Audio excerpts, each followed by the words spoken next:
വേറെ ആ പ്രദേശത്തായിരുന്ന ഒരു പ്രധാനപ്പെട്ട ഇല്ലാണ് ആഴ്വാഞ്ചേരി. അത് തിരുനാവായ അടുത്ത് ആദവനാട് സ്ഥലമുണ്ട്. അവിടെയുള്ള ഒരു വീടാണ് ഈ ആഴ്വാഞ്ചേരി. അവിടുത്തെ പ്രധാനപ്പെട്ട മൂത്ത നമ്പൂതിരിക്ക് പേരുള്ള സ്ഥാനപ്പേരാണ് തമ്പ്രാക്കൾ. ഇത് സാമൂതിരി രാജാവ് കൊടുത്ത ഒരു പദവിയാണ്.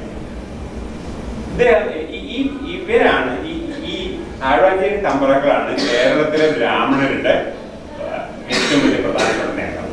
ബ്രാഹ്മണരുടെ കാര്യങ്ങളിൽ ഏറ്റവും പ്രധാനപ്പെട്ട തീരുമാനമെടുക്കാനുള്ള ഏറ്റവും സുപ്രീം കോർട്ടാണ് ഈ ആഴ്വാഞ്ചേരി തമ്പ്രാക്കൾ. ആഴ്വാഞ്ചേരി തമ്പ്രാക്കൾക്ക് ഒരു സ്ഥാനപ്പേരുണ്ട്, നേത്രനാരായണൻ എന്നൊരു സ്ഥാനപ്പേര്. കഥയുണ്ട്. ഈ മേളത്തൂർ അഗ്നിഹോത്രിയുടെ 99 യാഗം നടത്തി എന്ന് പറഞ്ഞൊരു കഥയുണ്ട്. ആ യാഗം നടത്തിയപ്പോൾ അദ്ദേഹം ഇവര് യാഗത്തിലെ ഒരു പ്രധാനപ്പെട്ട റോഡ് ആഴ്വാഞ്ചേരി തമ്പ്രാക്കളൊക്കെയായിരുന്നു. യാഗം നിർത്താൻ വേണ്ടി വിഷ്ണു നാരായണൻ നേരിട്ട് വന്ന് പറഞ്ഞു. അങ്ങനെ നാരായണൻ നേരിട്ട് കണ്ടത്, കണ്ണുകൊണ്ട് നാരായണനെ കണ്ട ആളായതുകൊണ്ടാണ് ഈ നേത്രനാരായണൻ എന്ന് പറയുന്നത്. ഈ ആഴ്വാഞ്ചേരി തമ്പ്രാക്കളെ പറ്റി വേറെ പ്രസിദ്ധമായ വേറെ കഥയുണ്ട്. ആഴ്വാഞ്ചേരി തമ്പ്രാക്കളെ പറ്റിയിട്ട് പക്കനാർ പറ്റി കേട്ടില്ലേ? പക്കനാർ ഒരു പറയാനാണ് ഈ മറ്റേ പറയിപ്പറ്റ മന്ദിരം കെട്ടപ്പെട്ട പക്കനാർ പറ്റി ഒരുപാട് കഥ.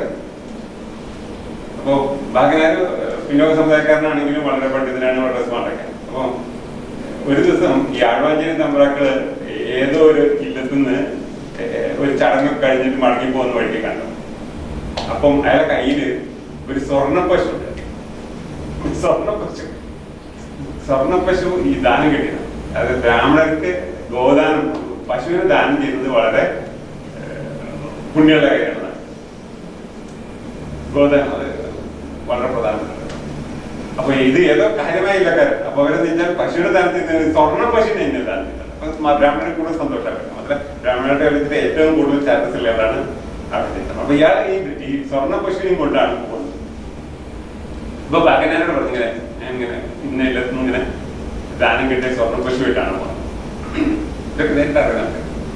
അപ്പൊ ബാഗനാരോട് പറഞ്ഞു, അങ്ങനെയാണെങ്കിൽ അത് എനിക്ക് തരണം. കാരണം ജീവനില്ലാത്ത പശുവിന്റെ അവകാശം ഞങ്ങൾക്കാണ്. ജീവനില്ലാത്ത പശുവിനെ തിന്നാനും അതിന്റെ തോലെടുക്കാനും അങ്ങനെയൊക്കെ അവകാശം പിന്നോക്ക സമുദായക്കാരായ ഞങ്ങൾക്കാണ്. അത് നമ്പൂതിരിമാർക്കുള്ളതല്ല. സ്വർണ്ണ പശു എന്ന് പറഞ്ഞാൽ ജീവനില്ലാത്ത പശു ആണല്ലോ. അപ്പൊ ജീവനില്ലാത്ത പശു ആണെങ്കിൽ എനിക്ക് തരണം. തുടങ്ങിയിട്ട് നമ്മൾക്ക് കാര്യമായൊരു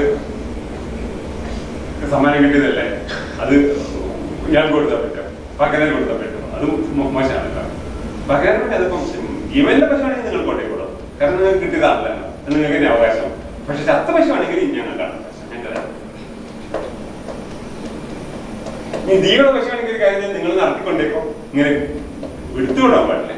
നടത്തിക്കൊണ്ടാൽ എനിക്ക് പ്രശ്നമൊന്നുമില്ല. കാരണം അയാളുടെ ജീവയുടെ പശുവാണ് നിങ്ങളുടെ പശുവാണ്, നിങ്ങൾ കൊണ്ടേ നിങ്ങൾക്ക് താൻ കിട്ടിയതല്ലേ, എനിക്ക് ആവശ്യം. പക്ഷെ ചത്ത പശുവാണെങ്കിൽ ഞങ്ങളുടെ അവകാശം. അങ്ങനെയാണ് ഓരോ ജാതിക്കും ഓരോ അവകാശം ഉണ്ടല്ലോ. അവസാനം ആഴ്വാഞ്ചേരി തമ്പ്രാക്കൾ ഈ പശുവിനെ നടത്തിച്ചു കൊണ്ടുപോയെന്നതാണ്. അപ്പൊ പാകനാർ പറഞ്ഞു പോയി, അതായത് എല്ലാ തമ്പ്രാക്കളും തമ്പ്രാക്കളല്ല, ആഴ്വാഞ്ചേരി തമ്പ്രാക്കളാണ്. ഈ പറയുന്നതിന്റെ ബന്ധിരുകളുമായിട്ട് ബന്ധപ്പെട്ടുകൊണ്ട് ഇതുപോലെ കഥകൾക്ക് യാതൊരു ക്ഷാമില്ല. കഥകളെല്ലാം വളരെ രസം. എനിക്ക് ഏറ്റവും ഇഷ്ടമുള്ള കഥ നാരായണത്ത് ഭ്രാന്തനെ പറ്റിയാണ്. നാരായണത്ത് ഭ്രാന്തൻ ഒരു ചൊടലയിൽ ഇങ്ങനെ താമസിക്കുന്ന സമയത്ത് ദേവിയും ഭൂതഗണങ്ങളൊക്കെ പടം കൂടി അവിടെ വന്നെന്നും അവര് നാരായണത്ത് ഭ്രാന്തന് നിർബന്ധമായിട്ട് ഒരു വരം കൊടുക്കാൻ വേണ്ടി അങ്ങോട്ട് ഓഫർ ചെയ്തു. നാരായണത്ത് ഭ്രാന്തൻ പറഞ്ഞു, എനിക്കൊരു വരം വേണം, നിങ്ങളൊക്കെ ഇത് പോയി കിട്ടിയാൽ മാത്രം മതി. കാരണം അയാൾ ചൊടലയാണ് അയാളുടെ താമസത്തിലാണ്. അപ്പൊ ഈ ദേവിയും കുട്ടരൊക്കെ വന്നിട്ട് അവിടെ ശല്യം ഉണ്ടായി കഴിഞ്ഞാൽ അയാളുടെ താമസം പറ്റുമാണ്. നിങ്ങളൊന്ന് പോയാൽ മതി, എനിക്കൊരു അവസരം. അയാൾ ദേവി പറഞ്ഞാൽ അല്ല, ഞങ്ങൾക്ക് എന്തായാലും ഒരു വരം തരണം. അപ്പൊ അങ്ങനെ നിർബന്ധിച്ചപ്പം ഇയാൾ പറഞ്ഞ പോലെ എന്നൊരു കാര്യം, എന്റെ ആയുസ് ഒരു ദിവസം കൂട്ടി തരണം. ദൈവം പറഞ്ഞു, അയ്യോ അതിന്റെ അധികാരപ്പെട്ടത്. എല്ലാ ദൈവമാർക്കും അധികാരത്തിന് ചില ലിമിറ്റൊക്കെ ഉണ്ടല്ലോ. ആയുസ് കൂട്ടാനും കുറയ്ക്കാൻ എനിക്ക് യാതൊരു അധികാരമില്ല. കുറയ്ക്കാൻ ഇയാളൊന്ന് കൂട്ടാൻ പറ്റില്ലെന്ന് കാര്യം കുറച്ചേക്കും. അല്ല, എന്തെങ്കിലും ഒരു വരം വാങ്ങണല്ലോ. വരം വാങ്ങിയെങ്കിൽ ഈ സ്ത്രീക്ക് വളരെ വിഷമമായിരിക്കില്ല, ദേവിക്ക് ഭയങ്കര വിഷമമില്ലേ. എന്നാ ശരി, നിങ്ങൾ കൂട്ടാനും വലിയ അധികാരം വേണ്ട, ഒരു ആയുസ് ഒരു ദിവസം കുറച്ചാൽ അയ്യോ ദൈവം എനിക്ക് പക്കാന്ന് കയറിയില്ല. അല്ല, അതൊക്കെ ഓരോരുത്തർ ജൂറിസ്ഡിക്ഷനിൽ പെട്ട കാര്യമാണ്, ഓരോന്നിനും ഓരോ ദൈവമാണ്. അപ്പൊ പിന്നെ എന്നാ ശരി, നിങ്ങളൊന്നും ചെയ്യണം, നിങ്ങൾ പോയാൽ മതി, എനിക്കൊന്നും വേണ്ട. അങ്ങനെയല്ല, ദേവി പറഞ്ഞു ഒരാൾക്ക് ഒരു വര ഓഫർ ചെയ്തിട്ട് അയാളത് സ്വീകരിച്ചില്ലെങ്കിൽ പിന്നെ ദേവിക്ക് ഭയങ്കര ക്ഷീമല്ലേ. ദേവിനോട് വരാൻ സാധനം എല്ലാവരും അങ്ങോട്ട് അവസ്ഥ ചെയ്ത് ചോദിക്കാറുണ്ട്. ഇത് ദേവി ഇങ്ങോട്ട് നിനക്കൊരു വരാൻ ഞാൻ തരാന്ന് പറഞ്ഞാൽ നീ നിർബന്ധമായിട്ട് വാങ്ങണമെന്ന് ദേവി അങ്ങോട്ട് പറയുന്നതാണ്. എന്തിനും ഒരാൾ പറയുന്നത് എനിക്ക് നിങ്ങൾ വരൊന്നും വേണ്ട, നീ വെക്കോ എന്ന് പറഞ്ഞു കഴിഞ്ഞാൽ ദേവി നാണക്കടല്ലേ, ക്ഷീമല്ലേ, ദേവിയുടെ കീഴാകില്ലേ. അപ്പൊ ദേവന് അത് പറ്റില്ല, എന്തെങ്കിലും ഇവിടെ നിങ്ങൾ വാങ്ങി നടക്കണം. അപ്പൊ നാരദ പ്രാന്തം പറഞ്ഞില്ലേ, എന്റെ ഇടത്തെ കാലിലെ മന്ത് വലത്തെ കാലിൽ ഇറക്കില്ല. അത് ഇത് എനിക്ക് ഇഷ്ടപ്പെടാൻ ഇതൊരു ഒരുപാട് രസമുള്ള കഥകളുണ്ട്. കഥകൾക്ക് നമ്മൾ ആവശ്യമുള്ള പ്രാധാന്യം കൊടുക്കേണ്ട കഥ ചെയ്തിട്ടുണ്ട്. അപ്പൊ ആഴോചിത നമ്മുടെ ഇത്ര വലിയ സ്റ്റാറ്റസ് ഉണ്ട്. ഇത് വളരെയധികം പൊളിറ്റിക്കലായിട്ട് പ്രാധാന്യമുള്ളതാണ്. കാരണം ഞാൻ കഴിഞ്ഞ ക്ലാസ്സിൽ ഇതിന്റെ ഈ ഏകദേശം നമ്മുടെ കേരള സ്കൂളിന്റെ പ്രവർത്തനങ്ങൾ നടക്കുന്ന കാലത്ത് കേരളത്തിലെ രാഷ്ട്രീയ സാഹചര്യങ്ങളെ പറ്റി പറയും. അതായത് സാമൂതിരി ഈ പണ്ടോട്ടിക്ക് അടുത്ത നെടിയിലുണ്ടായിരുന്ന ചെറിയൊരു കുടുംബക്കാരായ സാമൂതിരിമാര് ക്രമേണ കോഴിക്കോട് ഒരു വലിയ തുറമുഖ നഗരമായി വളർത്തിയെടുക്കുന്നത്, ക്രമേണ പൊന്നാനി വരെയും കൊച്ചി വരെയുമുള്ള പടയോട്ടങ്ങൾ നടത്തി ആ പ്രദേശങ്ങളൊക്കെ പിടിച്ചെടുക്കുന്നത്, അങ്ങനെ ഈ കരയിലെ ഏറ്റവും പ്രധാനപ്പെട്ട ഒരു തുറമുഖ നഗരം ഒരു രാജ്യവുമായി സാമൂതിരി മാറുന്നു. ഈ അറബികളുമായും മറ്റ് പടിഞ്ഞാറൻ രാജ്യങ്ങളുമായുള്ള കച്ചവടത്തിന്റെ വളരെ പ്രധാനപ്പെട്ട ഒരു സ്ഥലമായി കോഴിക്കോട് മാറുന്നു. ഇതിനെപ്പറ്റി ഞാൻ കഴിഞ്ഞ വസ്തുത അതൊക്കെ നടക്കുന്ന ഏകദേശം ഈ കാലം. മാത്രമല്ല ഈ കോഴിക്കോടിന്റെ അസ്തമനം തുടങ്ങുന്നത് ഈ കാലത്ത്. കുറച്ചൊക്കെ കഴിഞ്ഞപ്പോഴേക്കും എന്ത് പറ്റി, പോർച്ചുഗീസുകാരോട് 1498 വരെ പോർച്ചുഗീസുകാര് അധികം താമസിയാതെ തന്നെ അവരുമായിട്ടുള്ള ശണ്ടയായി. പോർച്ചുഗീസുകാർ കയറി കൊച്ചിക്കാരെ സഹായിക്കാൻ തുടങ്ങി. അങ്ങനെ യുദ്ധങ്ങളായി. അതിന് പുറമെ ഹൈദരാലി തുടങ്ങിയുള്ള ഔദ്യോഗികളുടെ ആക്രമണം വന്നു. അങ്ങനെ ക്രമേണ ഈ മുസ്ലിങ്ങളും സാമൂതിരി തമ്മിലുള്ള സൗഹൃദ ബന്ധത്തിന് കുഴപ്പം വരുന്നുണ്ട്. കുഞ്ഞാനിയെ പിടിച്ചു സാമൂതിരി പോർച്ചുഗീസുകാർക്ക് കൊടുക്കുന്നുണ്ട്. നമ്മുടെ ഇതിന്റെ സ്ഥിതി വളരെ മോശമാവും. അന്തരീക്ഷം പിന്നെ ക്രമേണ മോശമാണ്. പോർച്ചുഗീസുകാരും നിരവധി യുദ്ധങ്ങൾ, അത് കഴിഞ്ഞ് പോർച്ചുഗീസുകാരെ ഡച്ചുകാരെ തോൽപ്പിക്കുന്നത്, അത് കഴിഞ്ഞ് ഫ്രഞ്ചുകാർ വരുന്നത്, ഫ്രഞ്ചുകാർ പുറകെ ഇംഗ്ലീഷുകാർ വരുന്നത്, ഇംഗ്ലീഷുകാർ ഇവിടെ എല്ലാം കൈയടക്കുന്നത്, അങ്ങനെ ആകെ കാര്യങ്ങളെല്ലാം പിന്നെ മോശം. അപ്പൊ ഈ ഒരു രീതിയിൽ തന്നെയാണ് കേരള സ്കൂളിന്റെ ഏകദേശം വളർച്ചയും തളർച്ചയും ഉണ്ടാവും. ഇതൊന്നും കമ്പയർ ചെയ്ത് പഠിക്കേണ്ട കാര്യം.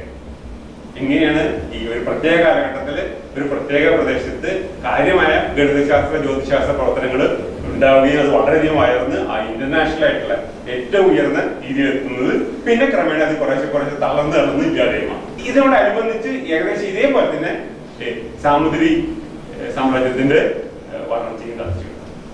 ഇതൊക്കെ തമ്മിൽ എന്താകുന്നു? ഇതിലൊരു പ്രധാനപ്പെട്ട റോൾ എനിക്ക് തോന്നുന്നത് ആഴ്വാഞ്ചേരിയൊക്കെ ഞാൻ പറഞ്ഞ പോലെ നമ്പൂതിരിമാരുടെ കേരളത്തിലെ നമ്പൂതിരിമാരുടെ എല്ലാം ഏറ്റവും പ്രധാനപ്പെട്ട ലീഡറാണ്. മാത്രമല്ല ഇവിടെ നമ്പൂതിരിമാരുടെ ഇടയിൽ വലിയൊരു വഴക്കുണ്ട്. പന്നിയൂർ കൂറുകാരും ശുഗപുരം ഗ്രൂപ്പുകാരും തമ്മിലുള്ള ഒരു വലിയ വഴക്ക്. ഈ ശുഗപുരം പന്നിയൂർ എന്നൊക്കെ പറയുന്നത് അടുത്തടുത്തുള്ള രണ്ട് ബ്രാഹ്മണ ഗ്രാമങ്ങളാണ്. ഇവർ തമ്മിൽ എന്തോ കാരണമുണ്ട് വലിയ വഴക്ക്.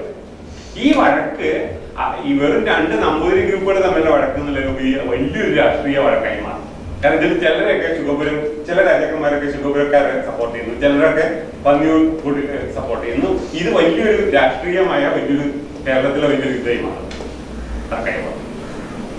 അവസാനം അതിൽ സംഭവിച്ചിരുന്ന പന്നിയൂർക്കാര് തോറ്റുപോയി.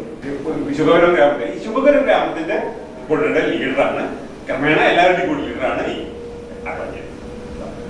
ഈ ആഴ്വാഞ്ചേരി തമ്മിലൊക്കെ വെറുതെ ഒരു വളരെ വലിയ എന്താ പറയുക സോഷ്യൽ സ്റ്റാറ്റസോ റിലീജിയസ് സ്റ്റാറ്റസ് ഉള്ള ഒരാളെന്ന് മാത്രമല്ല, ആഴ്വാഞ്ചേരി തമ്മിലൊക്കെല്ലാം ജ്യോതിശാസ്ത്ര ഗണിതശാസ്ത്ര കാര്യങ്ങളിൽ വളരെയധികം താല്പര്യമുള്ളവരാണ്. അപ്പൊ നമ്മളിപ്പോ പറയുന്ന നീലകണ്ഠൻ, അദ്ദേഹത്തിന്റെ അനിയൻ, അദ്ദേഹത്തിന്റെ ശിഷ്യ പരമ്പരയിൽപ്പെട്ടുള്ള മറ്റുള്ള ആൾക്കാർ, ഇപ്പൊ നമ്മുടെ തൃക്കണ്ണൂർ അച്യുത പിഷാരടി വരെയുള്ള ആൾക്കാരെല്ലാവരും ഇവരൊക്കെ ഈ പറഞ്ഞ കുടുംബമായി വളരെയധികം ബന്ധമാണ്. ഈ വീട്ടിൽ പോവുകയും ആ വീട്ടിലെ കുട്ടികളെ പഠിപ്പിക്കുകയും ആ വീട്ടിലെ സ്ഥിരമായിട്ട് സൗഹൃദം പുലർത്തുകയും ചെയ്യുകയും ഈ ആഴ്വാഞ്ചേരി തമ്പ്രാക്കളെ ഈ പറഞ്ഞ ഗണിതശാസ്ത്ര ജ്യോതിശാസ്ത്ര ഗവേഷണ പ്രവർത്തനങ്ങളിൽ ഇവരെല്ലാം സ്പോൺസർ ചെയ്യും. അതിന് വ്യക്തമായ തെളിവുണ്ട്. പല കൃതികളിലും ഇപ്പൊ നീലകണ്ഠന്റെ കൃതിയായാലും തൃക്കണ്ടൂർ അച്യുതപിഷാരടിയുടെ കൃതിയായാലും കൃതിയുടെ പ്രത്യേകമായിട്ട് പറഞ്ഞിട്ടുണ്ട്. ഇത് നേത്രനാരായണൻ അല്ലെങ്കിൽ ആഴ്വാഞ്ചേരി തമ്പ്രാക്കൾ പറഞ്ഞതിനനുസരിച്ച് ഉണ്ടാക്കിയ കൃതിയാണ്. അതല്ല, അവരൊക്കെ ചാൻസ് കിട്ടുമ്പോഴൊക്കെ ഈ അങ്ങനെയാണല്ലോ സ്പോൺസർ ചെയ്യുന്ന ആൾക്കാരെ നമ്മൾ അക്നോളജ് ചെയ്യണല്ലോ അല്ലേ. ഒരു പ്രത്യേക സംഘടനയുടെ ഫെലോഷിപ്പ് വാങ്ങുന്നവരാണെങ്കിൽ നമ്മൾ എല്ലായിടത്തും അക്നോളജ് ചെയ്യണമെന്നില്ല. അതേപോലെ ഈ സ്പോൺസറെ CSA GC എന്നൊക്കെ പറഞ്ഞാൽ പരബ്രഹ്മങ്ങളാണ്, ഒരു വ്യക്തിയല്ലല്ലോ. പക്ഷെ ഇത് നേരിട്ടുള്ള ആളാണ്. കൂടുതൽ വേണ്ടതുപോലെ അക്നോളജ്. അപ്പൊ അത് നിങ്ങൾ ടെക്നോളജി കാണും. അതല്ല, ഇത് വെറൊരു ബഹുമാനത്തിന്റെ ഒരു ദാനം കിട്ടുന്നതിന് ഉള്ള നന്ദി മാത്രമല്ല, അവർ തമ്മിൽ വളരെ നല്ല സൗഹൃദം, അതിൽ അക്കാഡമിക് ആയിട്ടുള്ള ഒരു സൗഹൃദം കൂടി പല പല ഇവരൊക്കെ ഈ ആഴ്വാഞ്ചേരി തമ്പ്രാക്കന്മാരെല്ലാം ഇങ്ങനത്തെ ഗവേഷണ പ്രവർത്തനങ്ങളിൽ താല്പര്യമുള്ളവരും അത് പഠിക്കുന്നവരുമായില്ല. അവർ നിർദ്ദേശിക്കുകയാണ് ഇന്ന കാര്യത്തിൽ നിയോഗിക്കുന്നത്. അപ്പം തന്ത്ര സംഗ്രഹം അല്ലെങ്കിൽ വേദാരോഹത്തിന്റെ പരിഭാഷ ഇതൊക്കെ നടത്തണമെന്ന്, ഇതൊക്കെ ചെയ്യണമെന്ന് ഇവർക്ക് നിർദ്ദേശം കൊടുക്കുന്നത് ആഴ്വാഞ്ചേരി. ഈ ആഴ്വാഞ്ചേരി തമ്പ്രാക്കൾക്ക് രാഷ്ട്രീയമായും വളരെ പ്രാധാന്യമുണ്ട്. അതായത് സാമൂതിരി രാജാക്കന്മാരാണ് ഈ ഞാൻ പറഞ്ഞല്ലോ ആഴ്വാഞ്ചേരി തമ്പ്രാക്കൾക്ക് തമ്പ്രാക്കൾ പദവി കൊടുത്ത ആഴ്വാഞ്ചേരി സാമൂതിരി രാജാക്കന്മാരാണ്. മാത്രമല്ല സാമൂതിരിയുടെ അധികാരപരിധിപ്പെട്ട സ്ഥലത്താണ്. സാമൂതിരി രാജാവിന്റെ അരിട്ട് വാഴ്ചയിൽ പങ്കെടുക്കേണ്ട നേതൃത്വം കൊടുക്കേണ്ട ഒരാള് ഈ ആഴ്വാഞ്ചേരി തമ്പ്രാക്കൾ. അതേപോലെ തിരുവിതാംകൂർ രാജാക്കന്മാരുടെയും പ്രധാനപ്പെട്ട എല്ലാ ചടങ്ങുകളും അരിട്ട് വാഴ്ചയിലും മറ്റു പ്രധാനപ്പെട്ട ചടങ്ങുകളിലും ഒക്കെ നേതൃത്വം കൊടുക്കേണ്ട ആള് ആഴ്വാഞ്ചേരി തമ്പ്രാക്കൾ. അവരെല്ലാം വളരെ ബഹുമാനിക്കുന്നു. തിരുവിതാംകൂർ രാജാവും കോഴിക്കോട് രാജാവാണല്ലോ കേരളത്തിലെ ഏറ്റവും പ്രധാനപ്പെട്ട. ഈ രണ്ട് രാജാക്കന്മാരും ബഹുമാനിക്കുന്ന കുടുംബമാണ് ഈ ആഴ്വാഞ്ചേരി. അപ്പൊ ഇത്രയും പ്രധാനപ്പെട്ട അപ്പൊ സ്വാഭാവികമായിട്ടും ഈ പറഞ്ഞ ആൾക്കാരുടെയൊക്കെ സ്പോൺസർഷിപ്പ് ആഴ്വാഞ്ചേരി തമ്പ്രാക്കൾക്ക് ഉണ്ടെങ്കിൽ ആഴ്വാഞ്ചേരി തമ്പ്രാക്കളുടെ സ്പോൺസർഷിപ്പാണ് നീലകണ്ഠനും കൊണ്ടിരിക്കുന്നത്. അപ്പൊ കാര്യമായ ഒരു പൊളിറ്റിക്കൽ സപ്പോർട്ടും ലീഡർഷിപ്പും ഈ സപ്പോർട്ടും സ്പോൺസർഷിപ്പും ഈ പറഞ്ഞ ഗ്രൂപ്പിന് കിട്ടിയിട്ടുണ്ട്. അതാണ് ഈ ഗ്രൂപ്പിന്റെ പ്രവർത്തനത്തിന്റെ വളർച്ചയുടെ ഒരു പ്രധാനപ്പെട്ട കാര്യം മനസ്സിലാക്കിയത്. മാത്രമല്ല ഇതിനൊക്കെ വളരെയധികം പ്രാധാന്യമുണ്ട്. കാരണം ഇവരുടെ ഗവേഷണ പ്രവർത്തനങ്ങൾ പ്രധാനമായിട്ടും ഗണിതശാസ്ത്രം ജ്യോതിശാസ്ത്രമായിട്ട് ബന്ധപ്പെട്ടാണ്. ഈ ജ്യോതിശാസ്ത്രം വളരെയധികം ആവശ്യമാണ് കൃഷി.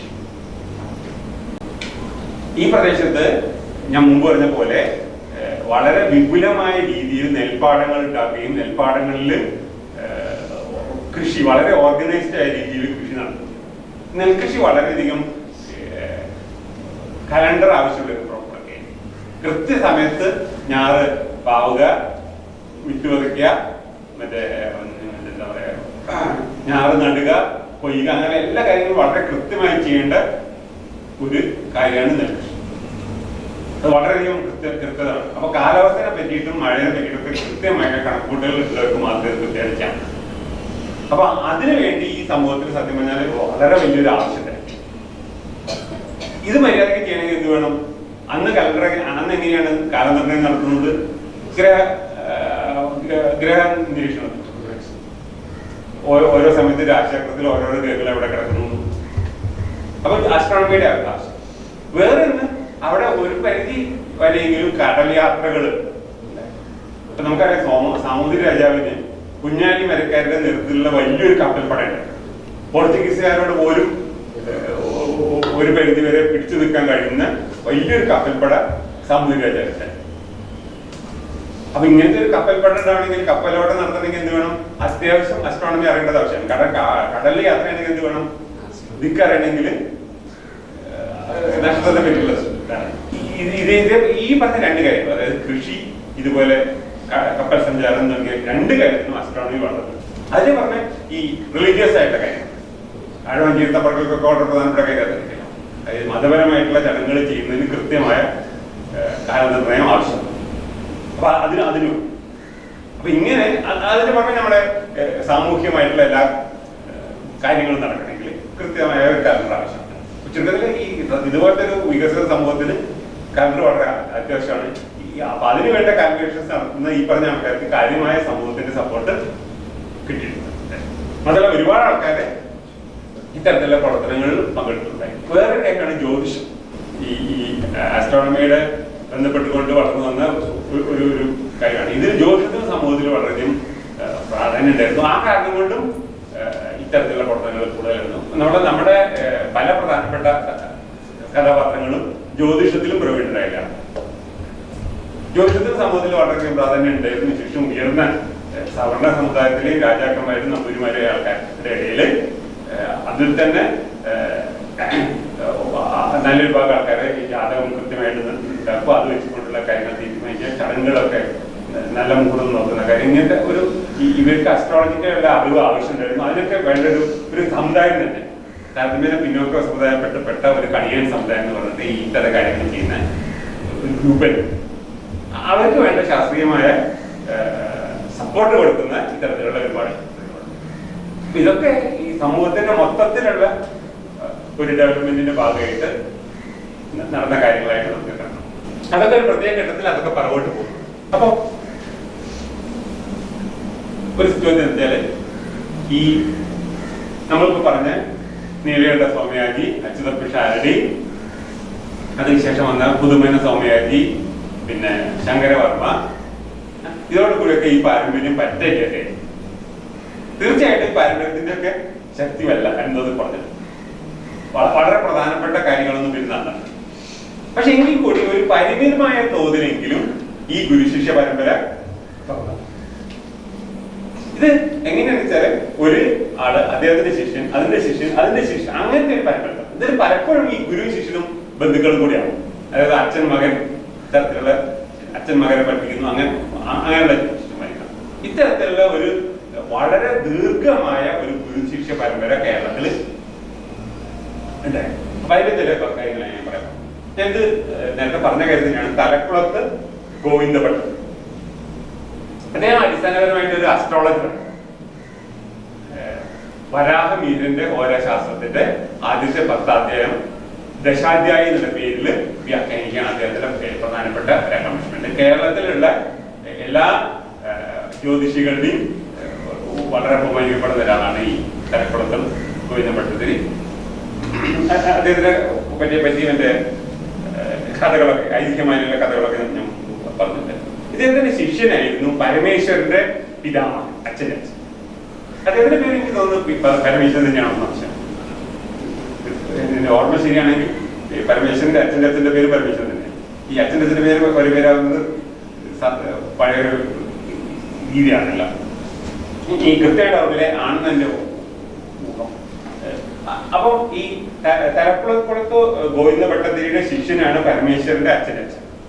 അപ്പൊ സ്വാഭാവികമായിട്ട് അച്ഛനായിരിക്കും അച്ഛനെ പഠിപ്പിച്ചിട്ടുണ്ടാവുക, പരമേശ്വരന്റെ അച്ഛനായിരിക്കും പരമേശ്വരനെ പഠിപ്പിച്ചിട്ടുണ്ടാവും. അങ്ങനെയാണ് വടശ്ശേരി പരമേശ്വരൻ നമ്പൂതിരിക്കുന്നത്. അദ്ദേഹത്തിന്റെ മകനാണ് ദാമോദരൻ. ഈ ദാമോദരൻ നമ്പൂതിരിയുടെ ശിഷ്യനാണ് നീലകണ്ഠ സ്വാമിയാജി, തൃക്കണ്ടിയൂർ നീലകണ്ഠ സ്വാമിയാജി. അദ്ദേഹത്തിന്റെ ശിഷ്യനാണ് ജ്യേഷ്ഠദേവൻ. നേരത്തെ പറഞ്ഞു ജ്യേഷ്ഠദേവന്റെ ശിഷ്യനാണ് തൃക്കണ്ടിയൂർ അച്യുതപിഷാരടി. അപ്പൊ കണ്ടില്ല, ഒരു തുടർച്ചയായ ഒരു ഗുരുശിഷ്യ പരമ്പര. ഇത് തന്നെ വരുന്നുണ്ട്. ഈ പരമേശ്വരൻ എന്ന് പറഞ്ഞ ആള് മാധവന്റെ ശിഷ്യൻ കൂടിയാണ്. അതിനേക്കാളും ഈ തലക്കുളത്ത് ഗോവിന്ദഭട്ടത്തിനേക്കാളും നമുക്ക് പ്രധാനപ്പെട്ട കഥാപാത്രമാണ് മാധവൻ. അപ്പൊ വേണമെങ്കിൽ ഇതേനെ വേണമെങ്കിൽ വേറെ നിങ്ങൾക്ക് അങ്ങനെ എഴുതാം. അതായത് മാധവൻ, വടശ്ശേരി പരമേശ്വരൻ, ദാമോദരൻ, നീലകണ്ഠൻ, ജ്യേഷ്ഠദേവൻ, അച്യുതപിഷാരടി, അങ്ങനെയാണ്. എന്നാൽ നമുക്ക് അടുത്ത പേജിൽ കാണാം. അപ്പൊ അച്യുതപിഷാരടിയുടെ ഒരു ശിഷ്യൻ, അച്യുതപിഷാരടി വളരെ പ്രസിദ്ധനായ ശിഷ്യനാണ് മേൽപ്പത്തൂർ നാരായണഭട്ടതിരി. തൽക്കാലം നമുക്ക് അങ്ങോട്ട് പോകണ്ട. അദ്ദേഹം കവിയാണ്, വൈയാകരണനാണ്. അതല്ല, നമുക്ക് താല്പര്യം കുറച്ചുകൂടി ജ്യോതിശാസ്ത്ര ഗണിതശാസ്ത്ര കാര്യങ്ങൾക്ക്. അപ്പൊ ആ കാര്യം നോക്കുകയാണെങ്കിൽ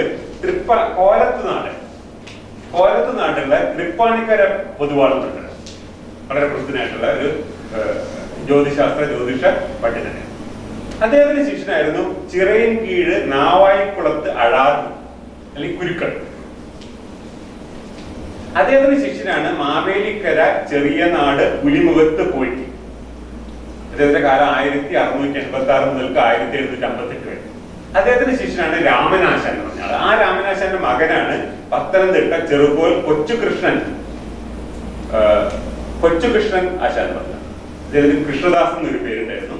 അദ്ദേഹം ആറന്മുള വിലാസം ഹംസപ്പാട്ട് എന്ന് പറഞ്ഞിട്ടൊരു കൃതി രചിച്ചു. അതിലുണ്ട് ഈ പറഞ്ഞ ഗുരുക്കന്മാരെ പറ്റി. അങ്ങനെയാണ് നമുക്ക് ഈ പാരമ്പര്യത്തിനെ പറ്റി കുറച്ച് ആറന്മുള വിലാസം ഹംസപ്പാട്ട് എന്നുള്ള കൃതി നിന്നാണ് ഈ എന്ന് പറഞ്ഞ അർത്ഥം ഈ പാരമ്പര്യം ഇങ്ങനെ ഒരു പരിമിതമായ തോതിലെങ്കിലും നയിക്കും. ഈ കൊച്ചുകൃഷ്ണാശാന്റെ ശിഷ്യനാണ് ആറന്മുള മംഗലശ്ശേരി ദക്ഷിണാമൂർത്തി മൂത്തത്. അദ്ദേഹത്തിന്റെ ശിഷ്യനാണ് മാന്നാർ നാലേക്കാട്ടിൽ ബലരാമൻ പിള്ള. അദ്ദേഹത്തിന്റെ ശിഷ്യനാണ് കിളിമാനൂർ വിദ്വാൻ കരീന്ദ്രൻ ചെറുണ്ണി കോയിത്തമ്പൻ. കൊയ്ത്ത് കിളിമാനൂർ കൊയ്ലത്തുള്ള തമ്പുരാണ്. അദ്ദേഹം 1812 മുതൽ 46 വരെ. അപ്പൊ നൽകൂ എത്ര തുടർച്ചയായ, എത്ര നീണ്ട തുടർച്ചയായ ഗുരുശിഷ്യ പരമ്പരയാണ്. 14ാം നൂറ്റാണ്ടിലെ ഭട്ടതിരി മുതൽക്ക് 19ാം നൂറ്റാണ്ടിലെ കോയിത്തമ്പുരാൻ വരെയുള്ള പല പല കാര്യങ്ങളുണ്ട്. നമ്മൾ ആദ്യകാലത്തെ കണ്ട മിക്ക കഥാപാത്രങ്ങളും പാന്തൻ ഒഴിച്ച എല്ലാവരും ഈ തിരൂര് തിരുനാവായ ഭാഗത്ത് പറയുന്നത്. പിന്നെയാണ് കുറേശ്ശെ ഇങ്ങനെ വികസിക്കുന്നുണ്ട്. ഇപ്പം എന്താ പറയാ, ശങ്കരവർമ്മൻ മറ്റേ വടകര ഭാഗത്ത് കടത്തനാണ്. പിന്നെ അതുമാതിരി പാലക്കാട് ജില്ലയിലാണ്. പിന്നെ കൂടുതൽ ആറന്മുള, മുമ്പത്ത് പറഞ്ഞല്ലോ, പത്തനംതിട്ട, മാവേലിക്കര, ചിറയിൻകീഴ് കേട്ടില്ലേ. സംഭവം കൂടുതൽ പരക്കുന്നു. മാന്ന നാലേക്കാട്ടിൽ മാത്രമല്ല, നാലേക്കാട്ടിൽ ബലരാമൻ പിള്ള അദ്ദേഹം അമ്പലവാസിയല്ല, ബ്രാഹ്മണനുമല്ല, അമ്പലവാസിയല്ലാത്തൊരു പ്രധാനപ്പെട്ട കഥ. പിള്ളമാരും കയറി വരുന്നുണ്ട് കുറെ കൂടെ അവസാന സ്റ്റേജാണ്. ആദ്യം വരുന്നതെല്ലാം വളരെ ഉയർന്ന ലെവലിലുള്ള നമ്പൂതിരിമാര്, അത് കഴിഞ്ഞിട്ട് പിന്നെ അമ്പലവാസികളിൽ നിന്ന് പിന്നെ അമ്പലവാസികളല്ലാത്ത മറ്റ് സവർണ സമുദായത്തിൽപ്പെട്ട ആൾക്കാർ. ഈ അവസാനത്തെ ആള് തമ്പുരാണ്, പോയിത്തമ്പ കിളിമാനൂർ. അതോടെ ഒരു കാര്യം ഒന്ന് ഇത് പരക്കുന്നു. അത് ഒരു പ്രത്യേക സ്ഥലത്ത് നിന്ന് കേരളത്തിന്റെ എല്ലാ ഭാഗത്തേക്കും ഈ അറിവ് കുറച്ചായിട്ട് പരന്നു പോയിട്ടുണ്ട്. അതേ അവസരത്തിൽ തന്നെ ഒരു പ്രത്യേക ജാതിയിൽ മാത്രമുള്ള അറിവ് ആ ജാതിയിൽ നിന്ന് തൊട്ടടുത്തുള്ള ജാതിയിലേക്ക് ക്രമേണ ഇറങ്ങി വരുന്നുണ്ട്. അങ്ങനെ പൊതുവെ മിക്കവാറും എല്ലാ ജാതിയിൽപ്പെട്ട ആൾക്കാർ, ഇപ്പൊ ഈ കണിയന്മാരെന്നൊക്കെ പറയുന്നവര് ബാക്ക്വേർഡ് കമ്മ്യൂണിറ്റി, അവരാണ് പ്രധാനമായിട്ട് ജ്യോതിഷം ഒരു ജീവിതവൃത്തിയായിട്ട് സ്വീകരിക്കുന്ന സമുദായം കേരളം. ഇപ്പോഴും അവർ തന്നെയാണ് അതിന്റെ നല്ലൊരു ഭാഗം ആൾക്കാർ. മാത്രമല്ല അവര് ഇദ്ദേഹത്തിന്റെ പാരമ്പര്യം പറയുന്നുണ്ട്. അതിന്റെ നമ്മുടെ ഒന്നാമത് പറഞ്ഞ ഈ തലക്കുളത്ത് ഗോവിന്ദ ഭട്ടതിരിയുടെ മക്കളെ പാരമ്പര്യമാണെന്ന് പറഞ്ഞിട്ടാണ് പാഴൂർ പരമ്പരയിലെ കണിയന്മാര്. അപ്പൊ അങ്ങനെ കണിയന്മാർക്ക് അങ്ങനത്തെ ഒരു പാരമ്പര്യമുണ്ട്. അപ്പൊ ഇതുപോലത്തെ ഒരു ദീർഘമായ ഒരു ശിഷ്യ പരമ്പര ഇവിടെ ഉണ്ടായിരുന്നു. ഇത് പറഞ്ഞാൽ ഈ ഒരു പരമ്പര മാത്രമല്ല, ഇതിന്റെ ഇടയിൽ നിന്നുള്ള വേറെ പല ആൾക്കാർക്കും ശിഷ്യന്മാരെ ഒരു പരമ്പര ഞാൻ ഇങ്ങനെ ലീനിയറായിട്ട് പറഞ്ഞു പോയി മാത്രമേ ഉള്ളൂ. ഇതൊന്നും അല്ലാത്ത വേറെ ഒരുപാട് ആൾക്കാർ. അപ്പൊ ഇത്ര വിപുലമായ രീതിയിൽ ഒരു ഗണിതശാസ്ത്ര ഗുരുകുലം നമ്മുടെ നാട്ടിൽ ഉണ്ടായിരുന്നുള്ളതാണ് ഞാൻ പറഞ്ഞത്. പക്ഷെ ഇതിലൊരു കാര്യം ശ്രദ്ധിക്കട്ടെ, ഈ തലക്കുളത്തിൽ പോയിരുന്ന ഭട്ടതിരി ഒരു ബേസിക്കലി ഒരു അസ്ട്രോളജറാണ്. അദ്ദേഹത്തിന് അസ്ട്രോണമി സ്വാഭാവികമായും പഠിച്ചിട്ടാണ്. ഇപ്പോഴത്തെ അസ്ട്രോളജിസ്റ്റ് ആകാശത്തേക്ക് നോക്കാൻ അറിയില്ല. ഞാൻ പറയും അവർ താഴത്തേക്ക് മാത്രമേ നോക്കുള്ളൂ. ഇപ്പോഴത്തെ അസ്ട്രോളജറൊക്കെ ഇപ്പോഴത്തെ അസ്ട്രോളജർ തലകുഞ്ഞിട്ടുണ്ടല്ലേ, ചമ്രം പഠിച്ചിട്ട് അല്ലെ, മുന്നിലൊരു രാജചക്രം വരച്ചിട്ട് കബഡി വെച്ചുകൊണ്ടുള്ള കണക്കുള്ള മാത്രമല്ല. ഇപ്പൊ പാതി കമ്പ്യൂട്ടറിലേക്ക് മാറിയിട്ടുണ്ടാവും അല്ലേ. ലാപ്ടോപ്പൊക്കെ ഉള്ള ആസ്ട്രോളജേഴ്സ് ഉണ്ടാവും. ജാതകം print out, computerised print out ജാതകം. അപ്പൊ അങ്ങനത്തെ മോഡേൺ ട്രെൻഡ് ഉണ്ട്. അല്ലാത്തവരൊക്കെ കുറച്ച് മോഡേൺ ആണെങ്കിൽ പോലെ അവര് ഒരു ട്രേഡ് എന്താ പറയാ പരസ്യത്തിന് വേണ്ടിയിട്ട് ഈ പറഞ്ഞ രീതി പോണേ. ഇവര് എപ്പോഴും താഴോട്ട് നോക്കുന്നുണ്ടോ? ഇവർക്ക് അസ്ട്രോണമി ഒന്നും അറിയേണ്ട ആവശ്യമില്ല. ഇവരെന്താ ചെയ്യുന്ന അറിയോ, 100 കൊല്ലത്തെ പഞ്ചാംഗം എന്നൊരു പുസ്തകമാണ്. അപ്പൊ അതിൽ ഏത് ദിവസത്തെ 100 കൊല്ലത്തിന് അങ്ങേപ്പുറത്തെ ഡേറ്റ്സ് ഒന്നും ആർക്കും ഇല്ലാച്ചിട്ടില്ല, അല്ലെങ്കിൽ അങ്ങനെയുള്ളത് മണിക്ക് കിട്ടും. അപ്പൊ അങ്ങനെ ഏത് ദിവസത്തെയും വേണമെങ്കിൽ ഗ്രഹനില അവർക്ക് പുസ്തകം നോക്കി കണ്ടുപിടിക്കാൻ പറ്റും. പിന്നെ ഇതിന് അവരുടെ കണക്കുകളുടെ ആവശ്യം 2 കലകളെ പറ്റിയുള്ള പുസ്തകങ്ങൾ, അതാണ് അവർ കാര്യമായിട്ട് പഠിച്ചിട്ടുണ്ടാവും. ഓരോ പ്രത്യേക രാശിചക്രത്തിലെ ഗ്രഹങ്ങൾ ഒരു പ്രത്യേക മാതിരി ജനസമയത്ത് നിന്ന് കഴിഞ്ഞാൽ എന്തൊക്കെ സംഭവിക്കില്ല എന്നറിയില്ല, അതിനെ പറ്റിയുള്ള ഒരുപാട് കാര്യങ്ങൾ, അതൊക്കെ ഒരുപാട് കാര്യങ്ങൾ പഠിക്കും. അതല്ലാതെ വാസ്തവത്തിൽ ഇപ്പം ഗ്രഹങ്ങൾ എവിടെയാണ് നിൽക്കുന്നതെന്നോ എപ്പോഴാണ് ഗ്രഹണം കൃത്യമായി സംഭവിക്കുന്നതെന്നോ ഗ്രഹങ്ങളുടെ സഞ്ചാരം എങ്ങനെയാണെന്നുള്ളതിനെ കുറിച്ചൊന്നും ഇപ്പോഴത്തെ ആൾക്കാർക്ക് യാതൊരു താല്പര്യം. പക്ഷെ മുമ്പത്തെ ആൾക്കാർ അങ്ങനെയായിരുന്നു.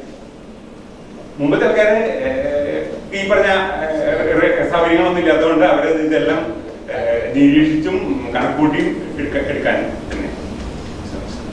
അപ്പൊ സ്വാഭാവികമായും ആദ്യ ഇദ്ദേഹം അസ്ട്രോളജർ എന്ന നിലയ്ക്ക് തന്നെ അദ്ദേഹം അസ്ട്രോണമർ കൂടി ആയിരിക്കണം. സ്വാഭാവികമായിട്ടും അസ്ട്രോണമി പഠിക്കണമെങ്കിൽ എന്തുകൊണ്ട് ഗണിതശാസ്ത്രത്തിൽ അത്യാവശ്യം പാരമ്പര്യം. അതല്ലാതെ അദ്ദേഹം ഗണിതശാസ്ത്രത്തിന് എന്തെങ്കിലും കൃത്യമായ കോൺട്രിബ്യൂഷൻ നടത്തിയെന്ന് പറയാൻ പറ്റില്ല. പക്ഷെ പരമേശ്വരൻ സ്ഥിതി അങ്ങനെയല്ല. പരമേശ്വരൻ ജ്യോതിശാസ്ത്രത്തിലും ഗണിതശാസ്ത്രത്തിലും ഏകദേശം ഒരേപോലെ പ്രവീണനാണ്. മാധവൻ ജ്യോതിശാസ്ത്രത്തിനേക്കാളും കൂടുതൽ ഒരുപക്ഷെ ഗണിതശാസ്ത്രത്തിന്റെ പ്യുവർ മാത്തമാറ്റിക്സിലേക്ക് തന്നെ കൂടുതൽ ഒരു പ്ലെയർ ഉള്ള ഒരാളാണ്. അതിന്റെ അവൈലബിൾ ആയിട്ടുള്ള 2 പുസ്തകങ്ങൾ ചന്ദ്രന്റെ ജ്യോതിശാസ്ത്രമാണ്. പക്ഷെ വ്യക്തിപരമായിട്ട് അദ്ദേഹം ഒരു പ്യുവർ മാത്തമാറ്റിക്സിൽ കൂടുതൽ താല്പര്യമുള്ള ഒരാളാവാനാണ്. പിന്നെ അതിന് ശേഷം ആൾക്കാരൊക്കെ വളരെ ഗംഭീര പ്രവർത്തനങ്ങളൊക്കെ നടത്തും. പക്ഷെ കുറച്ചേ കഴിയുമ്പോഴേക്കും പിന്നെ ഞാനിവിടെ ലിസ്റ്റ് നീട്ടാൻ വേണ്ടി കുറെ ആൾക്കാരുടെ പേര് പറഞ്ഞില്ല. അവസാനത്തെ ആൾക്കാർക്ക് ഇവരൊന്നും അത്ര വലിയ ഗണിതശാസ്ത്രത്തിന്റെ കോൺട്രിബ്യൂഷൻ കൊടുത്ത ആൾക്കാരാണെന്ന് ഞാൻ പറയുന്നത്. മിക്കവാറും എല്ലാവരും ജ്യോതിഷികളും ജ്യോതിശാസ്ത്രം പ്രവർത്തനങ്ങൾ നടത്താൻ ജ്യോതിശാസ്ത്രം ഈ രണ്ടിന്റെ എക്സ്പെർട്ടുകളാണ് ഈ പറഞ്ഞ അവസാനം പറഞ്ഞ ആൾക്കാരല്ല. അല്ലാതെ ഗണിതശാസ്ത്രം ഇവരാരെങ്കിലും ഈ തൃക്കണ്ടൂർ അച്യുതപിഷാരടിയുടെ കാര്യം പറയും. അത് കഴിഞ്ഞിട്ടുള്ള ആൾക്കാരും പിന്നെ നമ്മൾ പറഞ്ഞ ശങ്കരവർമ്മൻ, അതുപോലെ പുതുമന സ്വാമി, ഇവരൊക്കെ കഴിഞ്ഞു കഴിഞ്ഞാൽ പിന്നെ ഉള്ള ആൾക്കാരൊന്നും അത്രയധികം ഗണിതശാസ്ത്രത്തിന് കോൺട്രിബ്യൂഷൻ ചെയ്ത ആൾക്കാർ. ജ്യോതിഷത്തിനുണ്ടാവും, കുറച്ച് ജ്യോതിശാസ്ത്രത്തിനുണ്ടാവും. അങ്ങനെ ക്രമേണ ആ പാരമ്പര്യം. ഇപ്പം വിഷ്ണുവിനെ പറ്റി പറഞ്ഞില്ലേ, CM വിഷൊക്കെ ഇന്ത്യയിൽ വന്നപ്പം അദ്ദേഹം എനിക്ക് തോന്നുന്നു ശങ്കരവർമ്മനെ അദ്ദേഹത്തിന് നേരിട്ടിനെ പരിചയപ്പെട്ടിട്ടുണ്ട്. പുതുമന സൗമ്യാജിയുടെ മകനെ അദ്ദേഹം പരിചയപ്പെട്ടു. ഇവരുടെയൊക്കെ കൃതികൾ അദ്ദേഹത്തിന് കാണാൻ പറ്റും. അപ്പൊ അന്നുപോലും അത് അത്ര ആക്റ്റീവായിട്ടൊരു പാരമ്പര്യം അന്നുപോലും ഉണ്ടായിരുന്നു. CM വിഷിന്റെ കാലം 19 പിന്നെ ക്രമേണ അതുപോലും ഇല്ലാതെ പറയില്ല. ഒരു ഉദാഹരണം പറയാം, നിരവധി ഉദാഹരണങ്ങളൊന്നാണ്. 1950 ഗണിത പ്രകാശിക എന്നൊരു പുസ്തകം വരുന്നുണ്ട്. കണ്ണൂരിൽ പ്രസിലാണ്. അത് KVA രാമപ്പൊതുവാൾ 1881 മുതൽ 1959 വരെ ജീവിച്ച. ഇത് ഇദ്ദേഹത്തിന്റെ ഒരു കരണ പുസ്തകം. കരണം എന്ന് പറഞ്ഞാൽ ഒരു വളരെ റീസെന്റ് ആയിട്ടുള്ള ഒരു കാലം. എനിക്ക് തോന്നുന്നത് 1900 അടുത്തുള്ള ഏതൊരു ഡേറ്റ് ആണ്. ആ ഡേറ്റിന്റെ ഗ്രഹനില വെച്ചുകൊണ്ട് അതിന് ശേഷമുള്ള ഗ്രഹനിലകൾ കണക്കൂട്ടാൻ വേണ്ടിയിട്ടുള്ള ഒരു വിദ്യയാണ്. കാരണം ഞാൻ പറഞ്ഞു 3 തരത്തിലുള്ള ടെക്സ്റ്റുകളെ പറ്റി പറഞ്ഞിട്ടുണ്ടല്ലോ. തന്ത്രം, കരണം, അങ്ങനെ 3 സിദ്ധാന്തം, അങ്ങനെ പല തരത്തിലുള്ള ടെക്സ്റ്റുകളെ പറ്റി പറഞ്ഞില്ല. അല്ലെങ്കിൽ കരണമാണ്. അപ്പൊ ഇത്തരത്തിലുള്ള ഒരു കരണ ടെക്സ്റ്റ് 1950 പോലും കേരളത്തിൽ പബ്ലിഷ് ചെയ്യപ്പെടും. അപ്പൊ ഈ പറഞ്ഞ ആക്ടിവിറ്റി ഒക്കെ തീരെ ഇല്ലാതെ എങ്കിൽ പോലും പോയിട്ടില്ല. കാരണം നിങ്ങൾ ഇത് കണ്ടു വേറെ വന്നിട്ടുണ്ടായി. പെട്ടെന്ന് ഓർമ്മ വന്നുകൊണ്ട് ഞാൻ പറഞ്ഞു. ഈ ജ്യോതിശാസ്ത്ര ഗണനയുമായി ബന്ധപ്പെട്ടുകൊണ്ടുള്ള പ്രവർത്തനങ്ങൾ ഒരു പരിധി വരെയെങ്കിലും ചുരുങ്ങിയ തോതിൽ അതിനുശേഷം പോലും നടത്തുന്നുണ്ട്. പക്ഷെ ഇതൊക്കെ വളരെ മോശമായിട്ട്. അപ്പൊ ഇത് ഒരു ഘട്ടത്തിൽ പെട്ടെന്ന് ഉയർന്നു വരുന്നുണ്ട്, പിന്നെ വളരെ ക്രമേണ ടൈപ്പ്